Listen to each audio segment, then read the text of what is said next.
ছাত্রলীগের সভাপতি সাদ্দাম এত বড় নেতা হয়ে গেছে, তাকে গ্রেফতার করা যাচ্ছে না। এই ব্যর্থতা কার? অবশ্যই যারা বর্তমান সরকারে আছেন। আজকে আমাদেরকে এই কথা বলতে হচ্ছে, আমরা বলতে বাধ্য হচ্ছি।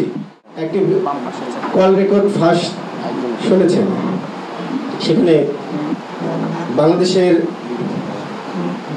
সাবেক ভোটচোর প্রধানমন্ত্রী চট করে দেশে ঢোকার একটি মেসেজ দিয়েছেন। তো আমরা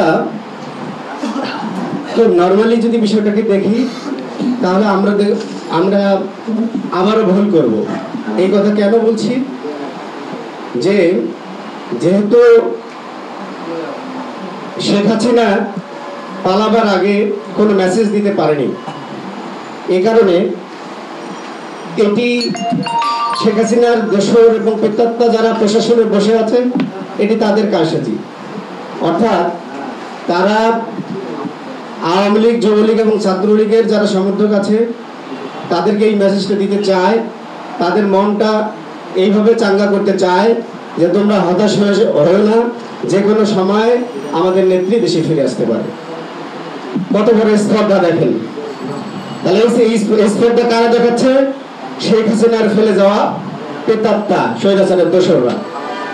আর আমরা হোমিওপ্যাথিক ট্রিটমেন্ট দিচ্ছি, আজ হবে কাল হবে, এই তো বসলাম, এই তো চললাম, এই বলে বলে দিনগুলো পার করা হচ্ছে।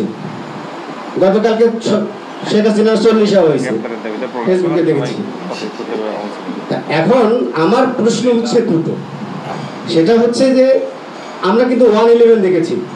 111 পরবর্তী সরকার প্রশাসন থেকে শুরু করে সমস্ত কিছু এবং গ্রেপ্তার 10 দিনও লাগেনি। 10 দিনের মধ্যেই প্রশাসন চেঞ্জ করেছে এবং গ্রেপ্তার যাদেরকে গ্রেপ্তার কথা সেই সময় প্রয়োজন ছিল, এটা 10 দিনের মধ্যে তারা কমপ্লিট করেছে।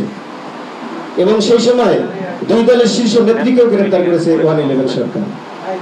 আর আজকে আমরা শেখ খরচ গ্রেপ্তার হলো কিনা, নিখিল কোথায় গেছে, এই চিন্তায় আছি না।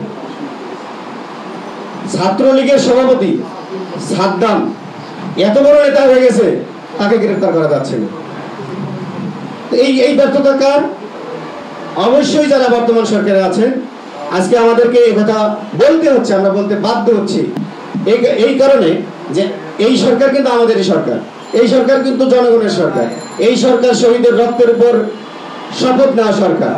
অবশ্যই এই সরকারকে আমরা ধারণ করি, কিন্তু আমরা তো জনগণের অংশ। আমরা যখন দেখতে পাচ্ছি যে জনগণের চাওয়াটা পূরণ করছে না, আমার আবু সাঈদরা যখন রক্ত দিয়েছে, তাদের হত্যাকারী যখন গ্রেপ্তার হয় না, তখন আমাকে আবারও আওয়াজ উঠাতে হয় যে আমরা সরকারের কাছে আর ভরসা করতে পারছি না। আমাদেরকে এই জবাব দিতে হবে যে যারা খুনি, যারা হত্যাকারী, যারা স্বৈরাচারের দোসর, যারা ফ্যাসিস্ট কায়েম করেছে, তারা কেন গ্রেপ্তার হচ্ছে না? প্রথম প্রশ্ন।